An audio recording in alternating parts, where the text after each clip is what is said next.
Hi friends, ದೋಸೆಗೆ ಸಿಂಪಲ್ಲಾಗಿ ಈರುಳ್ಳಿ ಪಲ್ಯ ಹೇಗೆ ಮಾಡ್ತಾರೆ ಅಂತ ತೋರಿಸ್ತೀನಿ. ಅಂದರೆ ಆಲೂಗಡ್ಡೆ ಪಲ್ಯ ಮಾಮೂಲಿ ಹೋಟೆಲಲ್ಲಿ ಮಾಡ್ತಾರಲ್ಲ ಆ ಥರ ಎಲ್ಲ ಮಾಡಿ ತೋರಿಸಿದ್ದೀನಿ. ಇದು ಈರುಳ್ಳಿ ಪಲ್ಯ ಯಾಕೆ ಮಾಡ್ತಾಯಿದ್ದೀನಿ ಅಂದರೆ, ಕೆಲವೊಬ್ಬರು ಆಲೂಗಡ್ಡೆ ತಿಂದರೆ ಗ್ಯಾಸ್ ಆಗುತ್ತೆ, ಗ್ಯಾಸ್ಟ್ರಿಕ್ ಆಗುತ್ತೆ ಅಂತೆಲ್ಲ ಹೇಳ್ತಿರ್ತಾರಲ್ಲ, ಅಂಥವರು ದೋಸೆಗೆ ಈ ಥರ ಈರುಳ್ಳಿ ಪಲ್ಯ ಮಾಡ್ಕೊಳ್ಳಿ ಅಂಥೇಳಿ ಈರುಳ್ಳಿ ಪಲ್ಯ ಮಾಡೋದನ್ನ ತೋರಿಸ್ತಾ ಇದ್ದೀನಿ. ಈರುಳ್ಳಿನ ಸಣ್ಣದಾಗಿ ಕಟ್ ಮಾಡಿ ಇಟ್ಕೊಂಡಿದ್ದೀನಿ 2. ಹಾಗೆ ಒಂದು ಚಿಕ್ಕದು ಮಿಕ್ಸರ್ ಜಾರ್ ತೊಗೊಂಡಿದ್ದೀನಿ. ಈ ಜಾರ್ಗೆ ಒಂದು ಸ್ವಲ್ಪ ಬೆಳ್ಳುಳ್ಳಿ ಹಾಕೋತಾ ಇದ್ದೀನಿ, ಒಂದು ಗೆಡ್ಡೆ ಬೆಳ್ಳುಳ್ಳಿ, ಮತ್ತು 4ರಿಂದ 5 ನಮಗೆ ಖಾರಕ್ಕೆ ಎಷ್ಟು ಬೇಕೋ ನೋಡಿ ಹಸಿಮೆಣಸಿನ್ಕಾಯಿ ಹಾಕ್ಕೊತಾ ಇದ್ದೀನಿ, ಮತ್ತು ಸ್ವಲ್ಪ ಜೀರಿಗೆ. ಈ ಮೂರು ಐಟಮ್ನು ಸಣ್ಣದಾಗಿ ಮಿಕ್ಸಿ ಮಾಡ್ಕೋಬೇಕು, ಪೇಸ್ಟ್ ಮಾಡ್ಕೋಬೇಕು. ಹಾಗೆ ಒಂದು ಪ್ಯಾನ್ ಕಾಯಕ್ಕಿಟ್ಕೊಂಡಿದ್ದೀನಿ, ಒಂದು ಬಾಣಲಿಗೆ ಒಂದು 2 ಸ್ಪೂನ್ ಎಣ್ಣೆ ಹಾಕ್ಕೊಂಡಿದ್ದೀನಿ. ಮತ್ತು ಎಣ್ಣೆ ಕಾದ್ಮೇಲೆ ಸಾಸಿವೆ ಹಾಕ್ಕೋತಾ ಇದ್ದೀನಿ.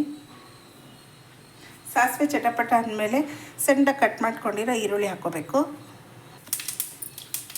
ಈರುಳ್ಳಿ ಮತ್ತು ಕರಿಬೇವಿನ ಸೊಪ್ಪು ಹಾಕ್ಕೊತಾ ಇದ್ದೀನಿ.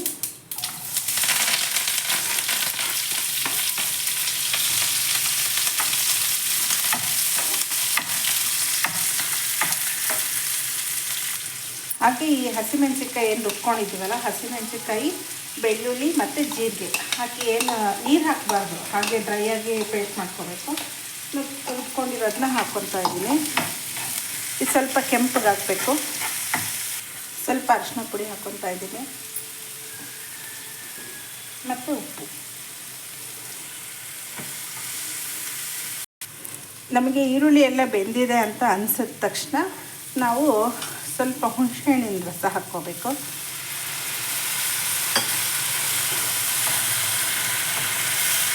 ಮತ್ತು ಒಂದು ಅರ್ಧ ಸ್ಪೂನಷ್ಟು ಬೆಲ್ಲ ಹಾಕೋತಾ ಇದ್ದೀನಿ. ಹುಣಸೆಹಣ್ಣು ಬೆಲ್ಲ ಹಾಕೋದ್ರಿಂದ ರುಚಿ ಚೆನ್ನಾಗಾಗುತ್ತೆ. ಈ ಥರ ಪಲ್ಯ ಒಂದು ಸತಿ ಮಾಡಿ ನೋಡಿ, ತುಂಬ ಟೇಸ್ಟಾಗಿರುತ್ತೆ. ಯಾರು ಆಲೂಗಡ್ಡೆ ಪಲ್ಯ ಮರ್ತೇ ಬಿಡ್ತೀರ ಈ ಥರ ಪಲ್ಯ ಮಾಡಿದ್ಮೇಲೆ. ನೋಡಿ ಒಂದು ಸತಿ ಟ್ರೈ ಮಾಡಿ ನೋಡಿ. ಇದು ಸ್ವಲ್ಪ ಬೇಯಬೇಕು. ಇದು ಒಂದು ಸ್ವಲ್ಪ ಬೇಳೆ ಸಾಂಬಾರು ಪೌಡ್ರ್, ಇದು ನಮ್ಮದು.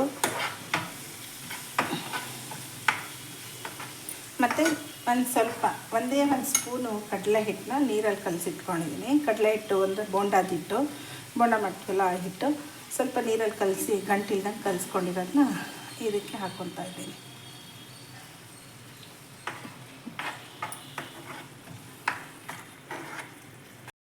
ಸ್ವಲ್ಪ ಕೊತ್ತಂಬರಿ ಸೊಪ್ಪು ಹಾಕ್ಕೊತಾ ಇದ್ದೀನಿ. ಇದು ಪಲ್ಯ ರೆಡಿ ಆಯಿತು. ದೋಸೆ ಮಾಡ್ಕೊತಾ ಇದ್ದೀನಿ. ಈಗ ದೋಸೆ ಮಾಡ್ಕೊತಾ ಇದ್ದೀನಿ. ಪಲ್ಯ ರೆಡಿಯಾಗಿದೆ.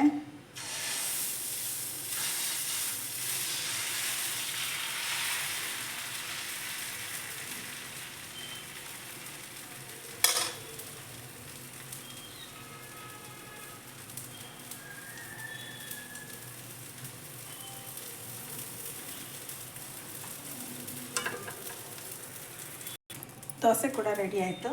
ಈ ಥರ ಒಂದು ಸತಿ ಮಾಡಿ ನೋಡಿ ಹೇಗಿರುತ್ತೆ. ಈ ಥರ ಪಲ್ಯ ಮಾಡಿ ಹೇಗಿರುತ್ತೆ ಕಮೆಂಟಲ್ಲಿ ತಿಳಿಸಿ.